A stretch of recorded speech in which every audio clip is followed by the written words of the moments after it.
ஆபிரகாமின் கல்வாரி 11வது பயணத்துக்கு விசுவாச பயணம். அது ஆக்சுவலாக ஜேர்னி ஆஃப் ஃபெய்த். அந்த விசுவாச பயணத்துக்கு இன்னும் ஒரு பேர் கொடுக்கலாம். 11வது பயணத்துக்கு பேர் ஜேர்னி ஆஃப் ஃபெய்த், விசுவாச பயணம்.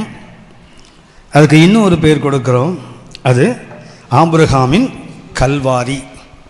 சரியா? ஆபிரகாமுடைய கல்வாரி பயணம். இந்த கல்வாரி பயணத்தை ஆபிரகாம் எப்படி சந்தித்தார், எப்படி அந்த கல்வாரியை அவர் மேற்கொண்டார் என்று சொல்வாங்க. ஹவு டு ஃபேஸ் அவர் கல்வாரி, நம்முடைய கல்வாரி பயணத்தை நாம் எப்படி மேற்கொள்ள வேண்டும். பரலோகத்தை நோக்கி பயணம் பண்ணுற எல்லா வாழ்க்கையிலும் கல்வாரி பயணம் உண்டு.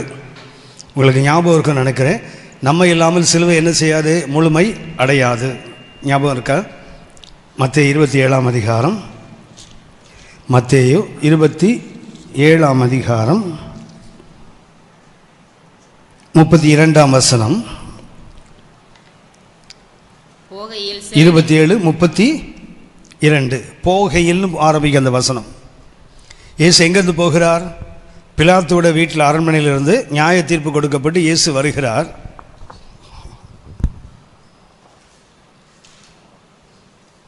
இது எருசலேமுடைய நகரம் என்றால் ஜெருசலேம் ஆலயம் ஏறக்குறைய இந்த பக்கத்தில் இருக்கும். பிலாத்தோட அந்த அரண்மனை இந்த பக்கம் இருக்குது. இங்கே இருந்தவர் இயேசுக்கு என்ன செய்யப்படுது, நியாய தீர்ப்பு கொடுக்கப்படுகிறது. இயேசு அங்கேருந்து புறப்பட்டு நகரத்துக்குள்ளே வருகிறார். நகரத்துக்குள்ளே யார் சிலுவை சுமந்தாங்கன்னா இயேசு. நகரத்துக்கு வெளியே 2 இடங்கள் சொல்லப்படுகிறது கல்வாரிக்கு. அது ட்ரெடிஷ்னலாக கல்வாரியை ஒரு இடத்தை குறிக்கல, 2 இடத்தை குறிக்கிறாங்க. இங்கே இருக்கலாம், இல்லை என்றால் இங்கே இருக்கலாம். ஒருவேளை இங்கே கல்வாரியாக இருக்கலாம், இல்லைன்னா இங்கே கல்வாரி இருக்க வேண்டும். ஸோ எதுவாக இருந்தாலும் நகரத்துக்கு 2 ஈக்குவல் டிஸ்டன்ஸ்லாம் இருக்குது. இங்கேருந்து யார் சுமந்தாங்கன்னா சீமோன் சுமந்தான். இதுவரைக்கும் சுமந்தது யார்? இயேசு. அந்த போகையில்னு போட்டிருக்கு இல்லையா, மற்ற 27:32 போகையில். ஆங்கிலத்தை பார்த்தீங்கன்னா while he was going outன்னு இருக்கும். போகையில் அல்ல, வெளியே போகையில். அப்படின்னா ஊருக்குள்ளே யார் சுமந்தாங்க? இயேசு சுமந்தார். ஊருக்கு வெளியே யார் சுமக்கிறாங்க? மனிதன் சுமக்கிறான். சிலுவை பாதை என்பதற்கு 2 பகுதி, ஒன்று தேவன் சுமப்பது, மற்றொன்று மனிதன் சுமப்பது. மனிதனுக்கு பங்கு இல்லாமலே தேவன் என்ன செய்ய முடியும்? சுமக்க முடியும். ஆனால் சிலுவையில் யாருக்கும் பங்கு இருக்கணும்?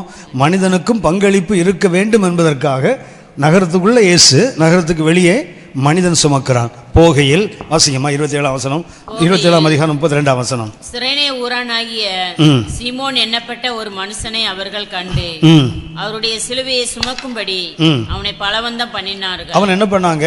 பலவந்தம் பண்ணினார்கள். ஆனால் இன்னைக்கு சிலுவை பலவந்தம் பண்ணப்படக்கூடாது, மன விருப்பத்தோடு நாம் ஏற்றுக்கொள்வதாக இருக்க வேண்டும். அன்றைக்கு பலவந்தம் பண்ணப்பட்டது. ஆனால் உங்களுக்கு தெரியுமென்னு நம்புகிறேன், அவர் பலவந்தம் பண்ணப்பட்டார். முதல்ல கஷ்டப்பட்டு தான் சுமந்திருப்பார். ஆனால் போக போக என்ன ஆகிட்டு இருக்குன்னு தெரியுங்களா? அவருக்கு அந்த சிலுவையில் அவருக்கு ஒரு பெரிய உறவு உண்டாயிருக்கணும், ஒரு இன்பம் உண்டாயிருக்க வேண்டும். ஏன் அப்படின்னா ஒரு காரணத்தை சொல்கிறேன். மார்க்கு 15ஆம் அதிகாரம் 21ஆம் வசனம். மார்க்கு 15:21. மார்க்கு 15:21.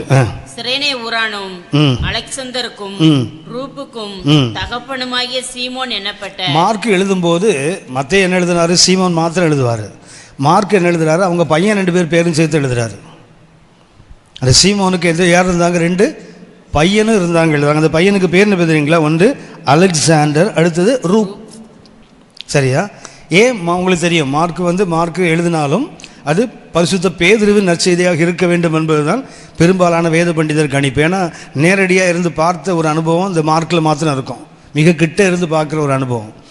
ஆகவே இங்கே 2 பேர் பேரை ஏன் எழுதணும்? ரோமர் 16ஆம் அதிகாரம், ரோமர் 16ஆம் அதிகாரம் உங்களுக்கு தெரியும். ரோமர் 16ஆம் அதிகாரம் வாழ்த்துதலின் அதிகாரம். அதில் அவர் ஒன்றை எழுதுகிறார் பாருங்களேன்.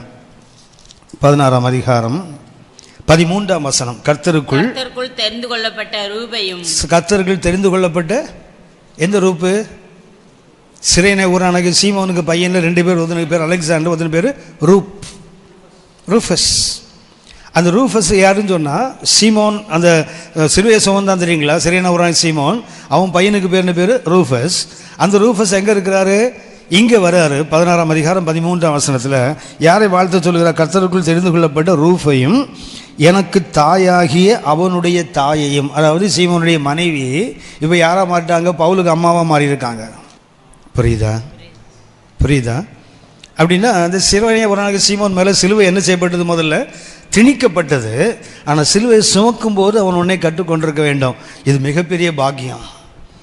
அவன் என்ன பண்ணுறான் தெரியுங்களா? பின்னாடி அவர் கன்வெர்ட் ஆகி அவருடைய மனைவி, அவருடைய பிள்ளைகள் எந்த அளவுக்கு சொன்னால் அவருடைய பையன் ரூஃபஸ். அதனால தான் மார்க் என்ன பண்ணுறாரு, அலெக்சாண்டர் ரூஃபையும் தனியாக ஸ்பெசிஃபை பண்ணுறாரு. மத்தேயு என்ன பண்ணுறாரு, சீமோன் வந்தார். ஆனால் மார்க் என்ன எழுதுறாரு, அவங்க பையன் பேரையும் சேர்த்து எழுதுறப்ப பையர்களும் முக்கியமானவர்கள். இன்னும் சொல்ல போனால் அந்த பையன் யாருக்கு அறிமுகப்பட்டு, சபைக்கு அறிமுகப்பட்டவனாக இருக்கணும். அவங்களுக்கு ஞாபகம் இருக்கும்னு நினைக்கிறேன். மத்தேயு யாருக்கு எழுதப்பட்டது? யூதர்களுக்கு. மார்க் யாருக்கு எழுதப்பட்டது? ரோமர்களுக்கு. லூக்கா யாருக்கு எழுதப்பட்டது? கிரேக்கர்களுக்கு. யோவான் யாருக்கு எழுதப்பட்டது? சபைக்கு எழுதப்பட்டது. யோசித்து பாருங்க, மத்தேயு யாருக்கு எழுதப்பட்டது? யூதர்களுக்கு. மார்க் யாருக்கு எழுதப்படுகிறது? ரோமன் ரீடர்ஸை மைண்டில் வைத்து எழுதப்படுகிறது, ரோமன் ரீடர்ஸ். அடுத்தது லூக்கா யாருக்கு? கிரீக் லீடர்ஸ், கிரேக்க மொழி பேசுகிறது எழுதப்படுகிறது. யோவான் is for the whole church, சபைக்கு எழுதப்பட்டது. இப்போது மார்க் யாருக்கு எழுதப்படுகிறது? ரோம் ரீடர்ஸை மனசில் வைத்து. அந்த ரோமுக்கு எழுதும்போது யார் பேர் எழுதுறாரு? ரூஃபஸ் பேரையும் அலெக்சாண்டர் பேரையும் எழுதுறாருன்னா அவங்க அந்த ரோமன் சர்ச்சுக்கு பழக்கமானவங்களாக இருக்கணும். ஆமாவா? அதனால தான் பின்னாடி ரோமர் 16-13 யாரை பார்க்குறோம்? ரூஃபஸ் பேரை பார்க்குறோம். ரூஃபஸ் மாத்திரமல்ல, யார் பேர்? அவனுடைய அம்மாவையும் பார்க்குறோம். அந்த அம்மா எப்படி இருக்கிறாங்க? இப்போ பவுலுக்கும் ஒரு தாயை போல மாறி இருக்காங்கன்னு சொன்னால் அந்த சீமோனுடைய குடும்பம் முழுவதும் என்ன ஆச்சு தெரியுங்களா? கர்த்தருடைய சபைக்குள்ளே முழுமையாக வந்திருக்கு. ஆமென். அப்படின்னா சிலுவை என்பது ஆரம்பத்தில் கஷ்டமாக தான் இருக்கும். அதை சுமக்க பழகிட்டா அதை விட மகத்துவம் வேறு எதுவுமே இல்லை. அது அவங்க நிச்சயமாக அது புரிஞ்சு போச்சு. ஆனால் இதில் நீங்களும் ஒன்று கேட்டோம், ஆபிரகாமுக்கு கல்வாரி போல நமக்கும் கல்வாரி வரும் வாழ்க்கையில். ஒன்று, கல்வாரியை நீங்களாலும் சந்திக்கலாம். எப்படி சந்திக்கணும்னா தேவ சித்தத்தின்படி சந்திக்கணுமே தவிர நம்முடைய மாம்சத்தில் நாம் செய்கிற தவறுகள், நம்முடைய வாழ்க்கையில் செய்கிற தவறுகள்னால நமக்கு சிலுவை வந்துடக்கூடாது. சிலுவை எதனால் வரணும்? தேவனுக்காக நம்ம அர்ப்பணித்ததுனால சிலுவை வரணுமே தவிர எதில் வந்துடக்கூடாது? மாம்சத்துக்கும் உலகத்துக்கும் நம்ம அடிமைப்படுத்தி இச்சைகளில் நம்ம விழுந்து போனதுனால நமக்கு சிலுவை வரக்கூடாது. சிலுவை வரணும். சிலுவை எப்போ இன்பமாக இருக்கும் தெரியுங்களா? தேவனுக்காக சுமக்கும் போது தான் சிலுவை இன்பமாக இருக்கும். உலகத்துக்காக பாவத்துக்கு சுமக்கும் போது அந்த சிலுவை துன்பம் மகாபெரிய துன்பம் மாறி போயிடும். அதுதான் இதில் கவனிக்க வேண்டியது. அப்படின்னா ஆபிரகாமுக்கும் கல்வாரி வரும். யாருக்கும் வரும்? உங்களுக்கு எனக்கும் வரும். இயேசு நகரத்துக்குள்ளே சுமந்தான், நகரத்துக்குள்ளேயே மனுஷன் தான் சுமந்தான். எபிரேயர் 13ஆம் அதிகாரம், எபிரேயர் 13ஆம் அதிகாரம் 11 வாசிங்க. 11-12 வசனங்களை 13 வரைக்கும் வாசிங்க. ஏனென்றால் எந்த மிருகங்களுடைய ரத்தம் பாவங்களின் நிமித்தமாக பரிசுத்த ஸ்தலத்துக்குள் பிரதான ஆசாரியனாலே கொண்டு வரப்படுகிறதோ. நல்ல கவனிங்க. பரிசுத்த ஸ்தலத்துக்குள்ள எந்த ரத்தம்? பரிசுத்த ஸ்தலம் இல்லை, ஆக்சுவலா மகா பரிசுத்த ஸ்தலம். அதுக்குள்ள எப்போ ரத்தம் கொண்டு போகப்படும்? வருஷத்துக்கு ஒரு முறை தான். வருஷத்துக்கு ஒரு முறை தான். அந்த ஒரு முறை ரத்தம் உள்ள கொண்டு போகப்பட்டால் அது உடல் என்ன ஆகும்? பாளையத்துக்கு புறம்பே அது சுட்டரிக்கப்படும். ரத்தம் எங்கே போகுது? மகா பரிசுத்தத்துக்குள்ளே போகுது. ஆனால் உடல் எங்கே போகுது? பாளையத்துக்கு புறம்பே சுட்டரிக்க கொண்டு போகப்படும். அதைத்தான் அவர் சுட்டி காட்டுகிறார். வாசிங்கம்மா. அந்த மிருகங்களின் உடல்கள் பாளையத்துக்கு புறம்பே சுட்டரிக்கப்படும். அந்தப்படியே இயேசுவும். கவனிங்க, அந்தப்படியே இயேசுவும் என்றால் இயேசு எங்கே ரத்தம் சிந்தினார்? ஊருக்குள்ள இயேசு என்ன செய்தார்? பாடுபட்டு. அவங்க ஞாபகம் இருக்கும். அந்த பிராயச்சித்த நாள் ஞாபகம் இருக்குது. டே ஆஃப் அட்டானமென்ட். பிராயச்சித்த நாள் ஞாபகம் இருக்கிறதா? யூதருடைய 7 பண்டிகையில் ஒரு பண்டிகை டே ஆஃப் தி அட்டானமென்ட், பிராயச்சித்த நாள். அந்த ஒரு வருஷத்தில் 7ஆம் மாதத்தில் 10ஆம் நாள், 7ஆம் மாதத்தில் 10ஆம் நாள் என்ன செய்யப்படும்? 2 ஆடுகள் கொண்டு வரப்படும். 2 ஆடுகள் கொண்டு வந்து என்ன, இது லேவியராகும் 16ஆம் அதிகாரத்தில் நம்ம இதை வாசிக்கலாம். என்ன, 2 ஆடுகளை கொண்டு வந்து என்ன பண்ணுவாங்க? அதை சீட்டு போடுவாங்க. சீட்டு போடும்போது எந்த ஆடு மேலே அந்த சீட்டு விழுதோ அந்த ஆடு போக்காடாக அனுப்பப்படும். ஆங்கிலத்தில் ஸ்கேப் கோட். போக்காட்டை என்ன பண்ணுவாங்க? அதன் தலையின் மேல் என்ன செய்வாங்க? பாவத்தை வைத்து அது தண்ணீரை ஊற்றி என்ன பண்ணுவாங்க? மொத்த இஸ்ரவேலுடைய பாவத்தையும் அது தலைமையில் வைத்து என்ன பண்ணுவாங்க? ஒரு ஆள் வசமாய் அந்த ஆட்டை ஒப்பு கொடுப்பாங்க. அவன் என்ன செய்யணும்? அந்த ஆட்டை அழைத்து கொண்டு போய் வனாந்திரத்தில் கொண்டு போய் என்ன செய்யணும்? அதை விட்டுட்டு வந்துடணும். அது உயிரோடு போகும். ஆனால் சீட்டு விழாத ஆடு இருக்குது தெரியுங்களா? அந்த ஆடு என்ன செய்யப்படும்? தேவ சமூகத்தில் கொல்லப்படும். அந்த ரத்தம் தான் எங்கே உள்ள கொண்டு போகப்படுது? உள்ளே கொண்டு போகப்படுகிறது. ஜனத்தின் பாவத்துக்காக பலி செலுத்த அந்த ரத்தம் தெளிக்கப்படுறது உள்ளதான். உங்களுக்கு தெரியும் நினைக்கிறேன், பைபிளில் டைப்பாலஜின்னு ஒரு பாடம் இருக்குது. நிழல் பொருள் விளக்கம். இதுக்கு தமிழில் அர்த்தம் என்ன? நிழல் பொருள் விளக்கம். அதாவது பழைய ஏற்பாட்டில் நிழலாக சொல்லப்பட்டது, புதிய ஏற்பாட்டில் பொருளாக எப்படி மாறுகிறது, இது ஒரு பாடம். பழைய ஏற்பாட்டில் நிழலாக சொல்லப்பட்டவைகள் புதிய ஏற்பாட்டில் எப்படி பொருளாக மாறுகிறது, இதுக்கு டைப்பாலஜின்னு இந்த பாடத்துக்கு பெயர். இதில் டபுள் டைப்ஸ்னு ஒன்று இருக்குது, ரெட்டை நிழல். இது சிலது சிங்கிளாக இருக்கும். ஒன்று உதாரணமாக ஆதியாகமம் 3:21 ஆதி பெற்றோர்கள் தவறு செய்த போது ஒரு மிருகத்தின் தோலில் சட்டை செய்தார்ல கர்த்தர், அவ்வளோதான் அங்கே போட்டிருக்கு, அது நிழல். பொருள் எங்கே இருக்குது? வெளிப்படுத்தின விசேஷம் 13:8 உலக தோற்றம் முதல் அடிக்கப்பட்ட ஆட்டுக்குட்டி அப்படின்னா பழைய ஏற்பாடு ஆதியாகமம் 3:21 நிழலாக சொல்லப்பட்ட கிறிஸ்து வெளிப்பாடு 13:8 பொருளாக சொல்லப்படுகிறார். புரியுதா? இப்போ பஸ்கா ஆடு ஞாபகம் இருக்குமா உங்களுக்கு? பஸ்கா ஆடு ஒரு ஆடு அடிக்கப்பட்டோம், ஆனால் என்ன ஆகுது பின்னாடி காலில் நமது பஸ்காவாகிய கிறிஸ்துவ நமக்காக அடிக்கப்பட்டிருக்கிறாரே. சரியா? அதுபோல் மன்னா கொடுக்கப்பட்டது, அது நிழல். புதிய பாட்டில் நானே மெய்யான அப்பம், அது பொருளாக. இப்படி பழைய பாட்டில் பொருள் நிழல். இது ஒன்று சிங்கிளாக சொல்லப்படும், சில நேரங்களில் ரெண்டாக சொல்லப்படும். அதாவது ஒரு நிழல் இருக்கு வச்சுங்களேன், இவன் கையை நான் அப்படி காட்டினேன்னா பின்னாடி ஒரு ஸ்க்ரீன் இருந்தால் என்ன விழும்? இந்த 5 விரலும் விழும். ஆனால் இது எவ்வளோ திக்னஸ் இருக்குன்னு தெரியுமா அதில்? அப்போ என்ன பண்ணோம்? இப்படி காட்டணும். அடுத்தது இந்த நிழல் பக்கத்தில் விழுந்துன்னா ஓஹோ இந்த ஷேப்பில் இருக்குது, இவ்வளவு திக்னஸில் இருக்குது. புரியுதா உங்களுக்கு? ஒரு நிழல் என்றால் அந்த பொருளினுடைய ஒரு பகுதி தான் தெரியும். 2-3 நிழல் இருந்தால் என்ன செய்யலாம்? வேறு வேறு வியூவில். ஒரு வீடு பார்த்தீங்கன்னா பிளான் மாத்திரம் போட மாட்டாங்க, என்ன பண்ணுவாங்க? ஐசாமெட்ரிக் வியூ. ஏன் இப்படி போடுறாங்க? 2-3 கோணத்துலேருந்து பார்த்தா தான் வீட்டினுடைய மொத்தம் எலிவேஷனும் கிடைக்கும், மொத்தம் உருவம் கிடைக்க வேண்டுமென்றால் ஒரு சைட்லேருந்து பார்த்தா தெரியாது. அதே போல் இயேசுவை பற்றி நான் முழுமையாக தெரியணும்னு என்ன இருக்கணும்னா 2 நிழல் தேவைப்படுது. ஒரு நிழலுங்க நகரத்துக்குள்ளே, இன்னும் சொல்லப்போனால் தேவ சமூகத்தில் ஒரு ஆடு கொல்லப்படுகிறது. அது என்ன ஆடு? சீட்டு விழாத ஆடு. சீட்டு விழுந்த ஆடு என்ன செய்யப்படுது? போக்காடாக அனுப்பப்படுகிறது. அது வனாந்தரத்துக்கு என்ன ஆகும்? வனாந்தரத்தில் என்ன இருக்குது? சிங்கங்கள் இருக்குது, கரடிகள் இருக்குது, என்ன பண்ணும்? ஓனாய் இருக்குது, அதை கிழிக்கும் இல்லையா? இப்போ 2 பக்கத்திலும் அந்த ஆட்டுக்கு என்ன பாடுதான்? ஒரு பக்கத்தில் உள்ளே கொல்லப்பட ரத்தம் சிந்துகிறது, வெளியே என்ன ஆகுது? அதே நேரத்தில் அது கிழிக்கப்படுகிறது. உங்களுக்கு தெரியும் நினைக்கிறேன், லேவியர் ஆகமத்தில் 7 பலிகள் இருக்குது, ஞாபகம் இருக்குங்களா? 1ஆம் அதிகாரத்தில் என்ன பலி? 1ஆம் அதிகாரத்தில் சர்வாங்க தகன பலி, 2ஆம் அதிகாரத்தில் போஜன பலி, 3ஆம் அதிகாரத்தில் சமாதான பலி, 4ஆம் அதிகாரத்தில் பாவ நிவாரண பலி, 5ஆம் அதிகாரத்தில் குற்ற நிவாரண பலி, 16ஆம் அதிகாரத்தில் போக்காட்டு பலி, 23ஆம் அதிகாரத்தில் பான பலி. சரியா? மூச்சு வாங்குதா? 7 பலிகள் 1ஆம் அதிகாரத்தில் இருக்கிறது சர்வாங்க தகன பலி. லேவியராகவும் 1ஆம் அதிகாரத்தில் இருப்பது என்ன? சர்வாங்க தகன பலி.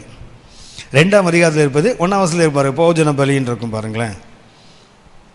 2ஆம் அதிகாரம் போஜன பலி, 3ஆம் அதிகாரம் சமாதான பலி, 4ஆம் அதிகாரம் பாவ நிவாரண பலி, 5ஆம் அதிகாரம் குற்ற நிவாரண பலி, 6ஆம் அதிகாரம் 16ஆம் அதிகாரம் 6வது பலி, 16ஆம் அதிகாரத்தில் போக்காட்டு பலி, ஸ்கேப் கோட் ஆஃபரிங், 23ஆம் அதிகாரத்தில் பான பலி. மொத்தம் 7 பலிகள். சரியா? இந்த 7 பலி என்ன பண்ணலான்னா, இயேசு சிலுவையில் 7 வார்த்தைகள் சொன்னார் இல்லையா, அதோடு கம்பேர் பண்ணிங்கன்னா ஒரு அற்புதமான ஸ்டடி இருக்குது அதில். சரியா? தாம்பரத்தில் ஒரு பைபிள் ஸ்டடி எடுத்துகிட்டு இருக்கும்போது என்ன பண்ணேன், ஆரோனையும் மெல்கிசேதையும் ஒப்பிட்டு ஒரு ஸ்டடி எடுத்த ஒரு நாள். எடுக்கும்போது அவங்ககிட்ட சொன்னேன், அதாவது வனாந்தரத்துக்கும் கானானுக்கும் உள்ள வித்தியாசத்தை பேசிட்டே வந்தேன். வரும்போது அந்த கானான் நாட்டுக்கு ஒரு 10 பெயர்கள் இருக்குது பைபிளில். அந்த 10 பெயர்களும் கானானுடைய தன்மை, அது தேவன் கொடுக்க இளைப்பாறுதல் 10 அனுபவங்கள்.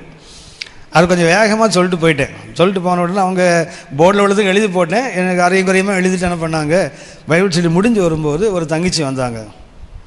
நிறைய கணக்கு கொடுக்கணும், ஜாக்கிரதையாக இருந்துங்க. வேறு என்ன, சும்மா தொடங்கி பாதியில் விட்டு போகிறீங்க. எல்லாத்துக்கும் கணக்கு ஒரு நாள் கற்றுக்கு நீங்கள் கொடுக்கணும். சொன்னதெல்லாம் முழுசாக சொல்லாமல் போகிறீங்கல்ல. அம்மா தாயே சரிதான், அது சொல்லிட்டு தம்பிங்கெல்லாம் சொல்லலை, மனசுக்குள்ளே திடீர்னு உட்காந்துருக்கீங்க. சரி போகட்டும்.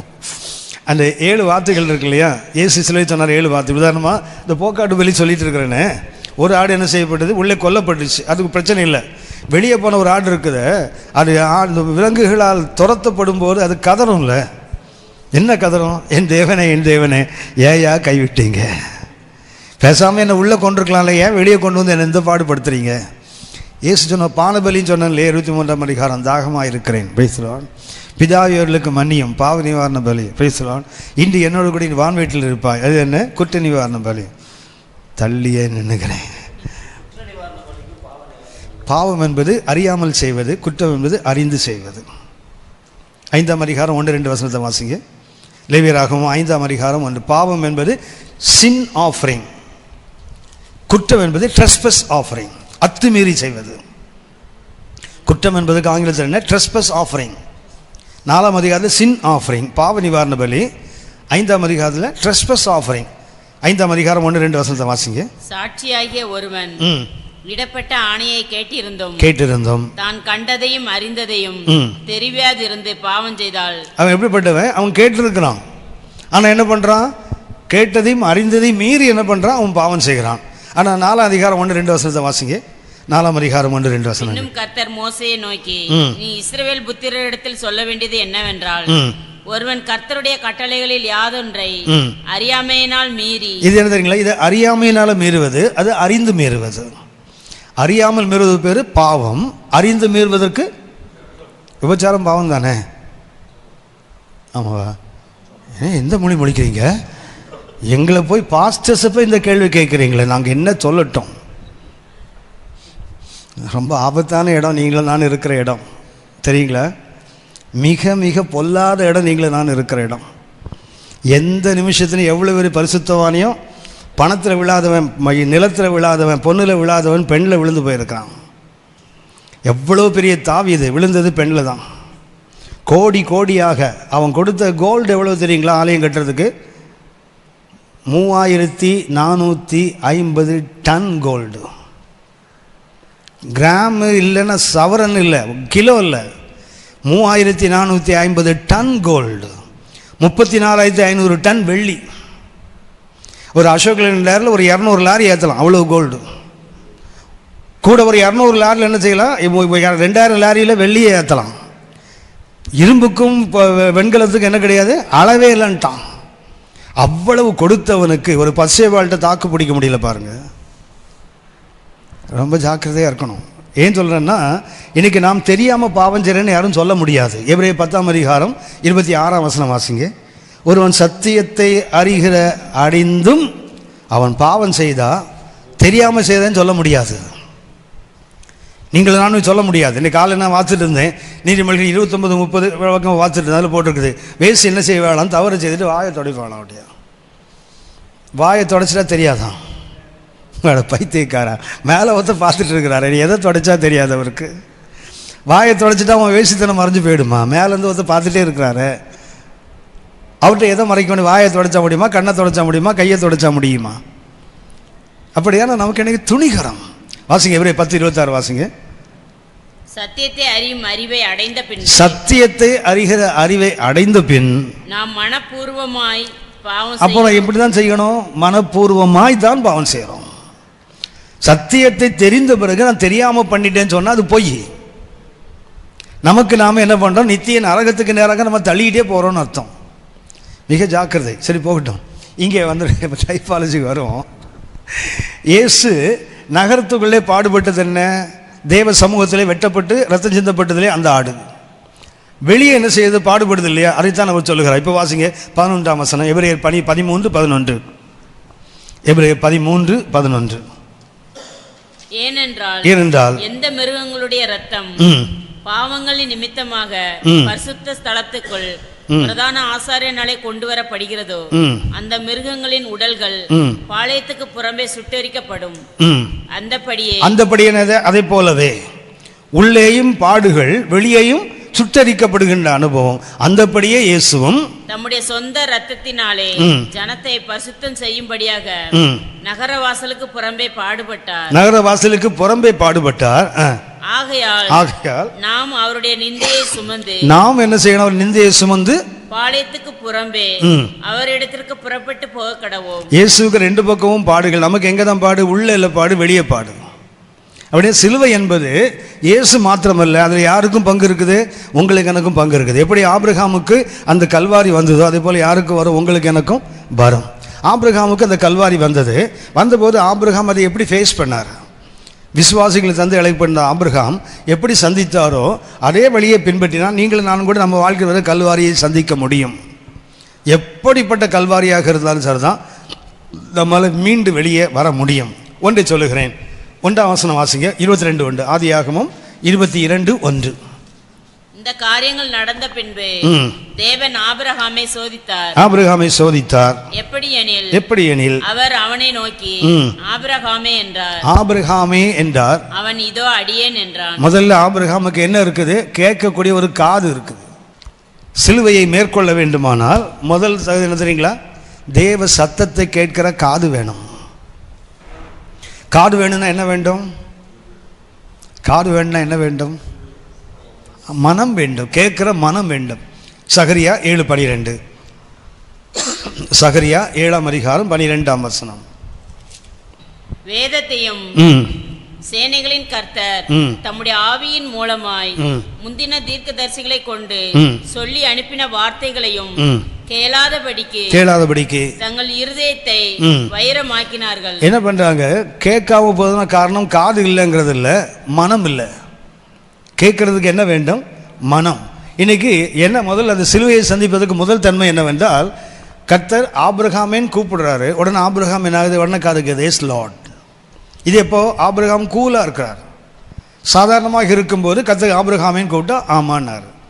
11ஆம் வசனம் வாசிங்க. 22:11. 22:11. அப்பொழுது கர்த்தருடைய தூதனானவர் வானத்திலிருந்து ஆபிரகாமே ஆபிரகாமே என்று கூப்பிட்டார். உங்களுக்கு தெரியும் நினைக்கிறேன், பைபிளில் 7 முறை 2 தடவை ஒரே ஆசம் சீமோனே சீமோனே, அதுபோல் மார்த்தாளே மார்த்தாளே. அதில் ஒன்றுன்னா முதல்ல கூப்பிட்டது தான் ஆபிரகாமே ஆபிரகாம். கர்த்தர் 2 முறை கூப்பிட்டது முதல் ஆசாமே ஆபிரகாம் தான். 2 முறை என்றது கர்த்தம் என்ன? ஒரு குழந்தை அம்மா வீட்டில் வேலை செய்துட்டு இருக்காங்க. ஒரு குழந்தை போகுது, ஒரு நெருப்பு எடுக்க போகுது. குழந்தை தெரியாமல் ஒரு அடுப்புக்குள்ளே கையை விட போகுது. அம்மா என்ன பண்ணுவாங்க? நெருப்பு அப்படி உட்காந்துருவாங்களா? நெருப்பு நெருப்பு அப்படி ஓட மாட்டா? நெருப்புன்னு உட்காந்தா அது அம்மா இல்லை, அது சும்மா. அது என்ன பண்ணும்? வயிற்றுல வாயில் அடிச்சுட்டு ஓடும். ஐயோ ஐயோ ஐயோன்னு ஓடும்ல. ஆபிரகாம் கையை நீட்டி கத்தியை தூக்குனார. முதல்ல பார்த்தீங்கன்னா 2 பேரும் கூல். யார் cool? Mister cool is god. கரெக்டாக சொன்னார் ஆபிரகாமே. ஆபிரகாமதே எஸ் லார்ட், இதோ அடியேன். 2 பேரும் கூலாக இருக்கிறாங்க. அப்புறம் என்னாச்சுன்னா கர்த்தர் சொன்னார், இவனை கொஞ்சம் டெம்ப்ட் பண்ணி பார்த்தார். நாக்கா ஞாபகம் இருக்குதா? நாக்கு போன முறைக்கும் நாக்கா என்ற வார்த்தை கர்த்தம் என்ன? அவனை டெஸ்ட் பண்ணுறது, ப்ரூவ் பண்ணுறது, நிரூபித்தல். கர்த்தர் நிரூபிக்க விரும்பினார். என்ன பண்ணார்? உன் ஏகசூதன் ஏககுமாரி எல்லாத்தையும் சொல்லி கடைசி என்ன பண்ணார்? இப்போ அவனை பலியிடு. மிஸ்டர் கூல் என்ன ஆகிட்டார்? இவரும் கூல் அவரும் கூல். என்ன பண்ணார்? ஆபிரகாம் கூலாக போகிறான். போய் மலைக்கு போனான், பலிபீடத்தை கட்டினான், தூக்கி வச்சான், கத்தியை தூக்கிட்டான், கூலாக இருக்கிறான். கர்த்தர் ஹாட் ஆகிட்டார் பாருங்களேன்.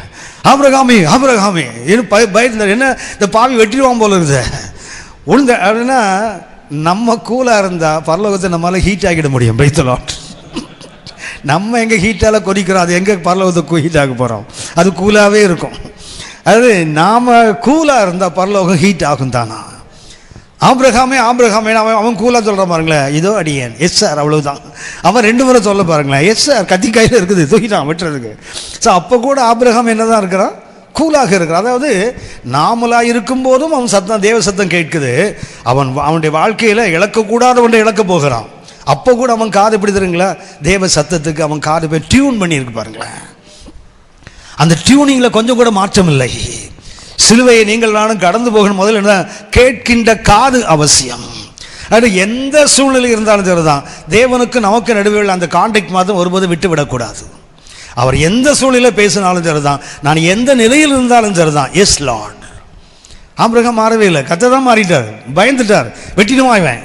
அவன் கத்தியை எடுத்த விதத்தை பார்த்தாலே முடிஞ்சு போச்சு, முடிச்சுட்டான்டா இவன். பதறிக்கொண்டு ஓடி வருது பாருங்களேன் பரலோகம். அப்படின்னா என்ன வேண்டும் இன்றைக்கு? ஒன்று தெரியுங்களா? தேவன் தன் பிள்ளைகள்கிட்ட விரும்புவது அப்படியே வசனம் செயல்படுவது. அதுக்கு என்ன தெரியுங்களா? செவிகளை திறப்பது கர்த்தருடைய அனுபவம். ஏசாயா 50:4 நமக்கு தெரியுமே. ஏசாயா 50:4, இளைப்படைந்தவனுக்கு சமயத்துக்கு ஏற்ற வார்த்தை சொல்ல நான் அறியும்படிக்கு கர்த்தராகிய ஆண்டவர் எனக்கு கல்விமானி நாவை தந்தருளினார். காலைதோறும் எழுப்புகிறார், கற்றுக்கொள்ளுகிறவனைப் போல என் செவிகளை கவனிக்க செய்கிறார். இந்த தேவன் எப்படிப்பட்டவர்? கவனிக்க செய்கிறவர். நாம யாரு? காரை அடைச்சிட்டு போறோம், செவிட்டு விதியன். அவர் பேசிக்கொண்டே தான் இருக்கிறார். நம்ம காது என்ன ஆகி போச்சுது? கேட்காத காதாக மாறி போச்சுது. அப்படியா நான் சிலுவையை சந்திப்பதற்கு முதல்ல என்ன வேண்டும்? ஒரு கேட்கின்ற காது. அதுக்கு அர்த்தம் என்னன்னு சொன்னால், எந்த சூழ்நிலையிலும் கூலாக இருக்கக்கூடிய அந்த தன்மை. யோசித்து பாருங்க, பிள்ளையை செடிகளை போட்டு என்ன பண்ணுறா? அம்பு பாயம் தோது போய் வந்து அழுகிறாள். பிள்ளை சாகிறதுனா பார்க்க மாட்டேன். பைபிளில் போட்டிருக்குது, கர்த்தர் பிள்ளையின் சத்தத்தை கேட்டார். ஆக்சுவலி யார் அழுதான்னு போட்டிருக்குது? ஆகார் அழுகிறாள். ஆகார் மாத்திரம் இல்லை, பிள்ளையும் தாகத்தினால் அழுது கொண்டு இருப்பான். அந்த சத்தத்தை யார் கேட்குறாங்க? கர்த்தர் கேட்டார்ல. ஏன் அவள் சத்தத்தை கேட்கல தெரியுங்களா? ஆகார் சத்தத்தை ஏன் கேட்கல? அவள் வாக்கு தத்தத்தை மறந்தவள். 16ஆம் அதிகாரத்தில் கர்த்தர் சொல்றாரு, அவனும் ஒரு பெரிய ஜாதியாவான், அவனையும் நான் ஆசீர்வதிப்பேன் அப்படி சொல்லி வச்சிருக்காரு இல்லையா? ஆனால் இவன் 21ஆம் அதிகாரத்து வந்தபோது என்ன முடிவு பண்ணிட்டா? என் பிள்ளை கண்டிப்பாக செத்துரும். எப்படி சாகும்? அவன் தான் இவன் வயிற்றில் இருக்கும்போதே கர்த்தர் சொன்னான், துஷ்ட மனுஷனாக இருப்பான், சகோதரர்களும் கை இருக்கும், சகோதரன் இவனுக்கு விரோதமாக இருப்பான், இவன் ஒரு காட்டுக்கழுதுன்னு சொல்லி இவ்வளவு தீர்க்கதரிசனம் சொல்லியிருக்கிறாரு. இது எப்படி மிஸ் ஆகும்? அப்படின்னா வாக்கு தத்தத்தை மறந்து புலம்புகிறவர்களுக்கும் கர்த்தருக்கும் கான்டாக்ட் இருக்காது. யாருக்கு? பிள்ளையும் அழுகுறலை கேட்கிறவர் யார் சத்தத்தை கேட்கல? ஆகார் அழுதான் போட்டிருக்கு. ஆனால் கர்த்தர் கேட்டதுன்னு கர்த்தர் பிள்ளையின் அழுகுறலை கேட்டான் தான் போட்டிருக்குது. அப்படியானால் இன்னைக்கு கர்த்தனுக்கும் நமக்கு தடுவதற்கு காரணம் நம்ம வந்து பசில் ஆகிடுறோம். நம்ம என்ன ஆகிடும்? அவசரப்பட எக்ஸைட் ஆகிடும், ஒரு மாதிரி ஆகிடுறோம். அதனால என்ன ஆகுதுன்னா கர்த்தர் சத்தம் நம்ம காதில் கேட்கல. ஒரே அறையில் படுத்திருக்கிறாங்க, ஏலிக்கு கேட்கல, சாமுவேலுக்கு கேட்டதில்லை. கர்த்தர் பேசுனா கர்த்தருடைய சத்தம் என்னதுன்னு தெரியாது, சாமுவேல் காதில் கேட்குது. கர்த்தர் சத்தத்தை அறிந்த ஏலி காதில் அது விழல. அப்போ தேவனால் பேச முடியுது தானே? கிட்ட படுத்திருக்கிறாங்க. இவன் என்ன பண்ணுறான்? தாத்தா கூப்பிட்டாருன்னு எழுந்து வந்து, நீர் எனக்கு கூப்பிட்டீரா இல்லை கூப்பிட்டீரோ? என்ன பண்ணாங்க? கண்டிப்பாக நீங்கள் தானே கூப்பிட்டீங்க. ஸோ தேவ சத்தம் எது என்று ஐடென்டிஃபை, அதாவது இனம் பிரிக்க தெரியாத ஒரு குழந்தைகிட்ட பேசுகிறவர் பக்கத்தில் படுத்துக்கிற ஒரு அனுபவசன்ற கதை பேசலை. காரணம் என்ன? தடைகள் இருந்தால் என்ன ஆகாது? பேச முடியாது. சிலுவையை சந்திப்பதற்கு ஆபிரகாம் எடுத்த முக்கியமான கருத்து என்ன? கேட்கின்ற ஒரு காது. கர்த்தர் எந்த நிலையில் கூப்பிட்டாலும் சரி தான், ஆபிரகாம் எப்படி தான் இருக்கிறான்? மாறாதவனாகவே இருக்கிறான். ஆரம்பத்திலும் சரி, உபத்திரவத்தின் நடுவிலும் சரி, உபத்திர உச்சக்கட்டம், கத்தியை தூக்கிட்டான். ஒரு தகப்பன் ஒரே பிள்ளையை வெட்டணும்னு சொன்னால் எவ்வளோ துன்பப்பட்டிருப்பான். இந்த ஆண்டவர் இருக்கிறாரு, சாமானியமான ஆண்டவர் இல்லை. 21ஆம் அதிகாரத்தில் என்ன பண்ணார் தெரியுங்களா? இஸ்மவேலையும் ஆகாரையும் சாரால் சொல்கிற மாதிரி என்ன பண்ணு? பிரித்து அனுப்பிவிடு. அனுப்பிட்டாரா? கர்த்தர் 22ஆம் அதிகாரம் 1ஆம் வசனம் சொன்னார் இல்லையா? உன் ஏகசுதன் உன் நேசகுமாரன் சொன்னார் இல்லையா? 21ஆம் அதிகாரத்தில் சொல்லியிருந்தான்னு வச்சுங்களேன், பேசாமல் இஸ்மவேலை விட்டு போய் வெட்டிட்டு வந்திருப்பான் ஆபிரகாம். ஏன்னா 2 பேர் இருக்கிறான், சாய்ஸ் இருக்குது அவனுக்கு. 2 பிள்ளை இருக்குது, எதுடா வேணும்? கொண்டு போய் வெட்டிட்டு இருப்பான் இஸ்மவேலை. பிரச்சனையே இல்லை, விட்டுது. கர்த்தர் கேட்டார், வெட்டிட்டேன். ஆனால் கர்த்தர் என்ன பண்ணா தெரியுங்களா? அவனை பிரித்து அனுப்பின பிறகு கேட்குறாரு, உன் ஒரே பிள்ளை சொல்லி காட்டுறா பாருங்களேன். கண்ணை கடுப்பு வரும் பாருங்க. போன அதிகாரத்தை கேட்டுதான் 2 பிள்ளை இருந்தில்ல, இவன் 1 தான். ஆபிரகாம் கடுப்பு வருந்துருங்களா? அந்த நேரத்தில் அவன் கூலாக இருக்கிறான் பாருங்களேன். அவன் ஏன் சிலுவையை சந்திக்க முடியாது? அவன் ஏன் சிலுவையை மேற்கொள்ள முடியாது? பாடுகளை மேற்கொள்ள காரணம் என்ன தெரியுங்களா? எல்லா வழிகளையும் கர்த்தர் அடைச்சிட்டு இப்போ சொல்கிறாரு, ஒன்றை வச்சுட்டு சொல்கிறாரு, இவனை கொண்டு போய் வெட்டு. அதையே 23ஆம் அதிகாரத்தில் 25ஆவது கேட்டதுன்னா வதவதன் பிள்ளை இருக்குது ஆபிரகாமுக்கு. எவ்வளவு கேத்தூரால் பிள்ளையை ஒருத்தனை பிடிச்சி போலி போட்டிருப்பான். சாய்ஸே கிடையாது. ஒன்றே ஒன்று இருக்குது, அதை கொடு. அதான் கஷ்டம். ஆனால் ஆபிரகாம் எல்லா சூழ்நிலையும் எப்படி இருக்கான் பாருங்க, மாறாதவனாக கூலாக இருக்கிறான். அவ்வளவுதான். இதுதான், அதுதான் இன்றைக்கு உங்களுக்கு எனக்கு தேவை, கேட்கின்ற காதுகள். சரி, 2வதாக ஒன்று சொல்லுகிறேன். ஆபிரகாம் இருந்த 2வது தன்மை என்னவென்றால் செயல்பாடு, ஆக்ஷன். 3ஆம் வசனம் வாசிங்க. 3ஆம் வசனம். ஆபிரகாம் அதிகாலையில் எழுந்து தன் கழுதையின் மேல் சேணம் கட்டி தன் வேலைக்காரரில் 2 பேரையும் தன் குமாரன் ஈசாக்கையும் கூட்டிக் கொண்டு தகனபலிக்கு கட்டைகளையும் பிளந்து கொண்டு தேவன் தனக்கு குறித்த இடத்திற்கு புறப்பட்டு போனான். தேவன் குறித்த இடம் எது?